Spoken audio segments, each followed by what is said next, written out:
Alemania 2006, tal vez el primer mundial que recuerdas. A mí ya me agarró graduándome de la universidad, pero algunos de ustedes quizás todavía ni siquiera habían sido concebidos, a diferencia de estos futbolistas. Sí, porque todavía son futbolistas que jugaron el mundial de 2006 y todavía no se han retirado. Esta es una entrega más de Mundialazo. Les recuerdo, por si hace falta, que en ningún otro lugar se está cubriendo la Copa del Mundo 2026 como aquí. Así que suscríbete para no perderte nada de esta cobertura sensacional.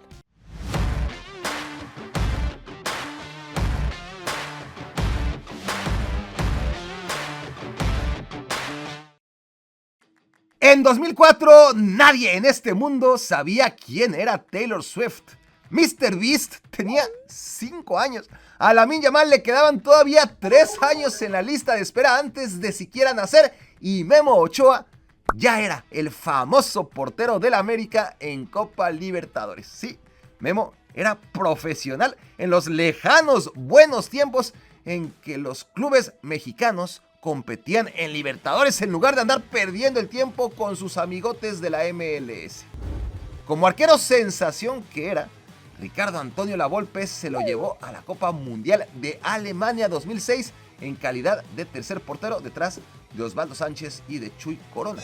En el caótico proceso rumbo al Mundial de Sudáfrica 2010, el portero del América se perfilaba como titular de la selección, aunque a la hora buena acabó siendo suplente del veterano Óscar Pérez.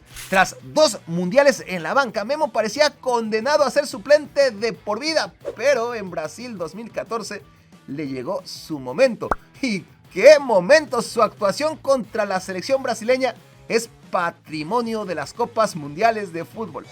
4 años después, en la Copa Mundial de Rusia 2018, Memo volvió a tener un par de intervenciones heroicas contra la selección alemana, no sin antes haberse comido 7 goles de Chile en la Copa América 2016. Pasaron los años y para Qatar 2022 Ochoa seguía siendo el arquero de la selección mexicana y a pesar de la animadversión en su contra, volvió a tener su momento histórico de cada 4 años cuando le atajó un penal de tremenda trascendencia a Robert Lewandowski. Entre mundial y mundial, Memo pasó por varios de los peores clubes de Europa: Ajaccio en Francia, Málaga y Granada en España, Standard de Lieja en Bélgica, Salernitana en Italia, ABS de Portugal y AEL Limassol de Chipre, sin olvidar su escala de 3 años de vuelta al América. Por la nula proyección universal de estos clubes, el mundo se entera cada 4 años que el portero mexicano de pelo largo sigue existiendo. Cuando empiece el mundial y descubran que Ochoa sigue ahí en pleno 2026, no se lo van a creer. Lukas Fabianski es algo así como el Memo Ochoa polaco. Debutó como profesional en 2005 con Legia Varsovia y a pesar de su insultante juventud, fue el arquero titular durante toda la temporada, en la que aceptó apenas 17 goles en 30 partidos y salió campeón de la Ekstraklasa, o sea, la primera división polaca. Eso le hizo ganar un lugar en la convocatoria para la Copa Mundial de Alemania 2006 como tercer arquero. A continuación, Polonia no logró clasificarse a Sudáfrica 2010 ni tampoco a Brasil 2014. Paralelamente, Fabianski se perdió por lesión la Euro 2012, en la que su país hizo de anfitrión, y más tarde sí que fue titular por encima de Wojciech Szczesny en la Euro 2016. Bien, tras 12 años de ausencia, Polonia y Fabianski volvieron a presentarse en las Copas Mundiales cuando lograron clasificarse a Rusia 2018, aunque para entonces los papeles ya se habían invertido. Szczesny era el titular y Fabianski su suplente. Polonia, que incomprensiblemente fue cabeza de serie, perdió sus 2 primeros partidos contra Senegal primero y contra Colombia después, en ambos con Szczesny como arquero titular. Para el último encuentro, Fabianski tuvo su primera y única oportunidad de jugar un partido en una Copa Mundial y ahí sí que Polonia le ganó 1-0 a Japón, aunque ya era demasiado tarde para avanzar a octavos de final. Fabianski, en su larguísima carrera, ha jugado únicamente para 4 clubes. Primero, Legia Varsovia. Luego, Arsenal, donde aguantó 7 temporadas en el ingrato rol de portero suplente, pero tuvo su momento de gloria cuando en 2014 ganó la FA Cup como titular. A partir de entonces, Fabianski tuvo 4 años buenos con el Swansea en la Premier League y desde 2018 está en el West Ham United, club en el que fue titular de 2018 a 2023, suplente de 2023 a 2025 y tercer portero desde entonces. Su nombre también es Lukas y al igual que Fabianski, nació en Polonia. En 2021, Lukas Podolski llegó para retirarse en el club de sus amores infantiles, el Górnik. Lo que pintaba para una aventurilla de meses o máximo 1 o 2 temporadas se prolongó hasta nuestros días. Podolski suma 704 partidos a nivel de club en su carrera, 85 en su primera etapa con el Colonia, 106 en el Bayern Múnich, 96 en su regreso al Colonia, 82 en el Arsenal, 18 en el Inter de Milán, ¿a poco ya no se acordaban? 75 en el Galatasaray, 60 en el Vissel Kobe de Japón, 47 en el Antalyaspor turco y por primera vez en su dilatada trayectoria, Podolski por fin hizo raíces en un equipo. 131 partidos con el Górnik, club con el que acaba de ganar la Copa Polaca, el primer trofeo del Górnik tras 38 años de sequía. Aunque a Podolski, la verdad es que nadie lo va a recordar con ninguna otra camiseta más que con esta. Es el prototipo de esos extraños jugadores que siempre rindieron mejor en selección que en cualquiera de sus clubes. Podolski dejó de ser convocado a la selección alemana hace exactamente 10 años tras la Eurocopa 2016. Antes, ya en el larguísimo e infinito ocaso de su carrera, Podolski ganó la Copa Mundial. No fue demasiado relevante, tan solo jugó 8 minutos en el primer partido contra Portugal y 45 minutos en el tercer partido de la fase de grupos contra Ghana antes de ser relevado en el descanso para ya no aparecer más. Pero, ¿qué más da? Campeón del mundo al fin y al cabo. Su penúltimo y segundo mejor mundial fue 4 años antes, cuando en Sudáfrica 2010 Podolski fue titular en los 6 partidos previos al semi-amistoso por el tercer puesto y se apuntó 2 goles y 2 asistencias. Su momento cumbre lo vivió en su debut mundialista, Alemania 2006. Podolski fue titular en todos los partidos, 3 goles y premio al mejor jugador joven del mundial. Sí, Podolski también fue joven, tenía 20 años por entonces.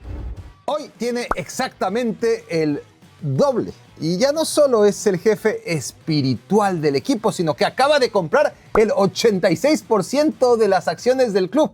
El 30 de junio vencerá su contrato como futbolista y empezará su gestión como dueño del club.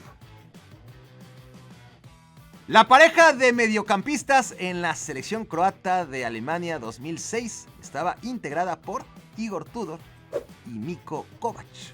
Tudor es hoy conocido por haber entrenado recientemente al Tottenham Hotspur y a la Juventus. Antes dirigió a la Lazio, al Olympique de Marsella, al Verona, al Hajduk Split en 2 etapas, al Udinese también en 2 ocasiones, al Galatasaray, al Karabukspor y al PAOK Tesalónica. Niko Kovac ha sido mucho más exitoso y estable en su etapa de entrenador. Dirigió a la selección croata, al Eintracht Frankfurt, al Bayern Múnich, al Mónaco, al Wolfsburg y ahora al Borussia Dortmund. Digo todo esto para que quede bien claro que Tudor y Kovac ya son unos ancianos en esto del fútbol. Y ahora sí, paso a lo siguiente. Ambos eran compañeros de Luka Modric en el medio campo croata en Alemania 2006. El primer mundial de Modric en el que disputó apenas un total de 28 minutos. Después Croacia no clasificó a la Copa de Sudáfrica 2010, pero sí que estuvo en el Mundial de Brasil 2014, donde Modric, ya como figura de la selección ajedrezada, degustó el chile nacional mexicano y se quedó fuera en fase de grupos. Las gestas de Luka en Rusia 2018 y en Qatar 2022 están bien documentadas en la todavía fresca memoria colectiva, y ahí sí no puedo contarles nada que no hayan visto. Solo decir que Modric, como Podolski, también tenía 20 años en Alemania 2006 y literalmente una vida después está entero. No para participar ni para recibir homenajes. Modric está en Norteamérica 2026 para competir más allá del límite como siempre ha hecho y para probar una vez más, por si fuera necesario, que Lionel Messi y Cristiano Ronaldo no son los únicos extraterrestres de nuestros tiempos. Lionel Messi debutó como profesional en la temporada 2004-2005, en la que apenas disputó 239 minutos entre todos los ratitos en los que entró de cambio con el Barça.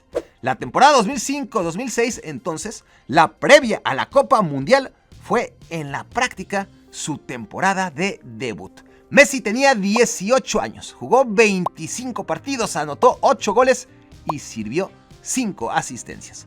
Su porcentaje de un gol o pase a gol por cada 109 minutos disputados en esa su campaña de debut lo llevó a la selección nacional. La inclusión de Messi dejó fuera de la convocatoria argentina a jugadores de mayor rodaje como Kili González, Ariel Ortega, Diego Milito o Andrés D'Alessandro. En su primer mundial, Messi fue suplente de Javier Saviola y jugó los tiempos extra contra México en octavos de final. Su primera Copa del Mundo como titular tuvo lugar 4 años más tarde en Sudáfrica 2010, cuando la Argentina dirigida por Diego Maradona fue zarandeada por Alemania en cuartos de final. En Brasil 2014, Messi metió 4 goles en fase de grupos y después se apagó. Pero Argentina llegó hasta la final y el 10 se llevó el premio de consolación al mejor futbolista del Mundial. Rusia 2018 fue un desastre de principio a fin, un fin que llegó pronto, en octavos de final contra Francia. Luego, en 2022, Messi anotó en cada partido, todos menos contra Polonia, en que falló un tiro penal. Guió a Argentina a ganar su tercera Copa del Mundo. Todos jurábamos que ese era el final, el adiós perfecto. 2026 se veía lejanísimo e improbable para un jugador de su edad, pero 2026 llegó rápido y Messi sigue aquí. La selección española conquistó su primer y único mundial en Sudáfrica 2010 y lo hizo con una generación irrepetible de cracks históricos. El primero de ellos en retirarse del fútbol fue Carles Puyol, 4 años después de la conquista.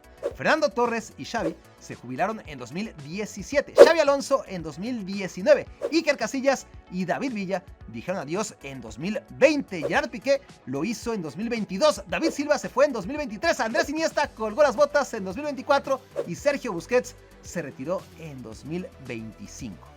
Juan Mata en Australia, Raúl Albiol en el Pisa y Pedro en la Lazio son los únicos que siguen en activo. Ellos y Sergio Ramos, quien no solamente es sobreviviente de la selección española de Sudáfrica 2010, sino también de la de Alemania 2006. 1030 partidos, 148 goles, 295 tarjetas amarillas y 30 tarjetas rojas después. Ramos, quien no encontró club tras dejar al Monterrey mexicano en 2026, se resiste a abandonar el fútbol. Su carrera al estrellato fue instantánea. Debutó en el Sevilla en 2004, recibió su primera llamada a la selección en 2005 y entró a la convocatoria mundialista en 2006. Si bien Ramos, de 20 años, ni siquiera era el más joven de la lista de Luis Aragonés. Ese fue Cesc Fábregas, un año menor. El lateral derecho del Sevilla se impuso a Michel Salgado del Real Madrid en la lucha por la titularidad.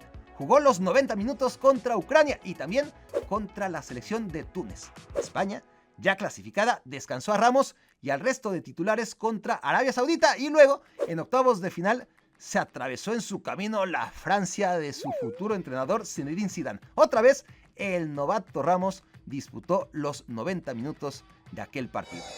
En su segunda Copa del Mundo, Sudáfrica 2010, Ramos volvió a jugar en la posición de lateral derecho y fue titular en los 7 partidos camino a la gloria. Ya como defensa central, en 2014, Ramos jugó los 270 minutos que duró la pesadilla española en la Copa del Mundo de Brasil. En Rusia 2018, España solamente duró 4 partidos en la Copa Mundial y el capitán del Real Madrid volvió a disputar cada uno de los minutos. Ramos, a diferencia de sus compañeros, jamás quiso retirarse de la selección.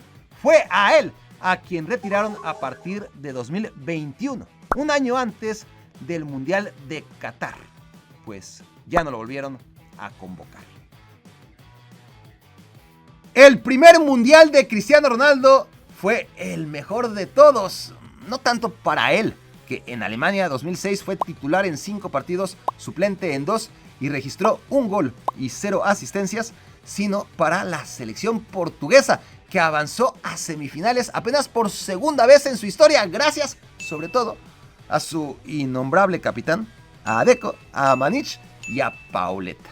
4 años después, en Sudáfrica 2010, Cristiano Ronaldo jugó su primer mundial, ahora sí como referente indiscutible de Portugal, mismo que resultó una decepción. Los lusos no le metieron gol a nadie más que a Corea del Norte, 7-0, 1 gol y una asistencia de Cristiano que, como el resto, se quedó en 0 en todos los partidos restantes. 4 años después, Brasil 2014 fue todavía peor. Portugal se quedó eliminada a las primeras de cambio tras ser goleada por Alemania. Cristiano aportó 1 gol y una asistencia en aquel mundial que resultaron insuficientes para avanzar a octavos de final. 4 años más tarde, Cristiano Ronaldo jugó su 4º mundial. Le hizo hat-trick a España, la única vez en que le salieron bien las cosas en una Copa del Mundo. Después le metió gol a Marruecos, pero a la hora buena, Irán y Uruguay le dijeron: hasta aquí llegaste. 4 años después, la polémica que todavía sigue despertando pasiones. El veterano en la fase de grupos tuvo una discreta actuación como siempre, 1 gol, 0 asistencias. En octavos de final, el entrenador Fernando Santos lo sentó y la decisión resultó fabulosa porque Portugal aplastó 6-1 a Suiza. En cuartos de final, la osadía de sentar al dios portugués ya no pareció tan buena idea cuando, con la vía aparentemente libre rumbo a semifinales, Portugal resultó eliminada por Marruecos. El máximo goleador en la historia del fútbol jugará en 2026 su 6ª Copa Mundial. Hasta ahora, sus números en la competición de competiciones son francamente pobres. 22 partidos, 8 goles y 2 pases a gol. Al Jurásico Mundial de Alemania 2006 asistieron un total de 736 futbolistas, 728 de los cuales ya están retirados y 8 que siguen en activo. A los 7 que mencionamos, solo falta agregar a Roque Santa Cruz con una importante precisión. En Alemania 2006, el centro delantero paraguayo estaba jugando ya su segunda Copa del Mundo. Sí, el entonces futbolista del Bayern Múnich llevó el dorsal número 9 de la albirroja en Corea-Japón 2002. ¿Y saben qué? Ni siquiera entonces era uno de los 10 más jóvenes de aquel prehistórico mundial. Su debut internacional fue en la Copa América 1999, o sea, por poco y también se lo llevan al Mundial de Francia 98. En aquella Copa América celebrada hace 27 años en casa, Roque Santa Cruz anotó 3 goles. Tenía 20 años cuando fue figura en la Copa Mundial de 2002, en donde firmó 1 gol y una asistencia. peor le fue en Alemania 2006, donde Roque solo registró un pase a gol contra Trinidad y Tobago en lo que fue un decepcionante mundial. 2010, en cambio, fue un mundialazo para Paraguay, pero goles la selección no marcó muchos y Roque en particular jugó 313 minutos y colaboró con 0 goles y 0 asistencias en el que fue su último mundial, pues Paraguay no volvió a clasificarse antes de 2026. Tras 8 años en la Bundesliga, 4 años en la Premier League, 3 años en la Liga y 4 meses en la Liga MX, Santa Cruz volvió en 2016 para retirarse en el fútbol paraguayo. Han pasado 10 años desde entonces, 10 años en que Roque ganó 5 ligas paraguayas con Olimpia, 5 ligas paraguayas con Libertad, y el 1 de enero de 2026, a los 44 años de edad, fue fichado por el Club Nacional de Asunción. Tras ganar la MLS con su amigo Lionel Messi, Inter Miami le dio las gracias a Óscar Ustari, quien a los 39 años se encuentra sin equipo, aunque todavía no anuncia su retiro. Pero, ¿de dónde se conocen Messi y Ustari si Lío jamás jugó en Independiente, ni Getafe, ni Boca Juniors, ni Almería, ni Sunderland, ni en el primer equipo de Newell's, ni mucho menos en Liverpool de Montevideo, ni Pachuca, ni Audax italiano? Pues Ustari y Messi ganaron juntos el Mundial Sub-20 de 2005, la medalla de oro en los Juegos Olímpicos de Beijing 2008 y lo que justifica la presencia de Ustari en este honorable canal de YouTube. Messi y Ustari fueron compañeros de banca en la Copa Mundial de Alemania 2006. Óscar era el tercer portero de la albiceleste por detrás de Roberto Abondancieri y Leo Franco. Mientras en los últimos 20 años Messi lleva literalmente 200 partidos en selección argentina, su amigo se quedó en 2. Ambos amistosos. Uno contra Noruega en 2007 y otro 5 años después en un Argentina-Brasil. Partido sin relevancia para el que fueron convocados exclusivamente futbolistas de las ligas locales.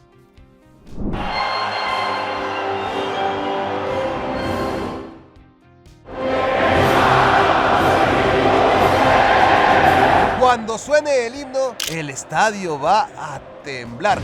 México, Corea del Sur, Mundial 2026. El mundo se va a dividir en 2 tipos de personas: los que estuvieron ahí y los que no. Hazte miembro, entra al sorteo y no te mueras sin haber visto a tu selección en un mundial.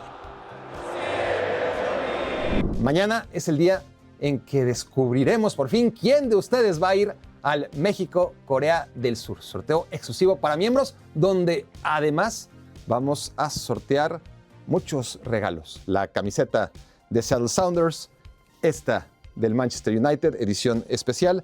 Tenemos la del Inter de Milán, todas son nuevas, no se crean.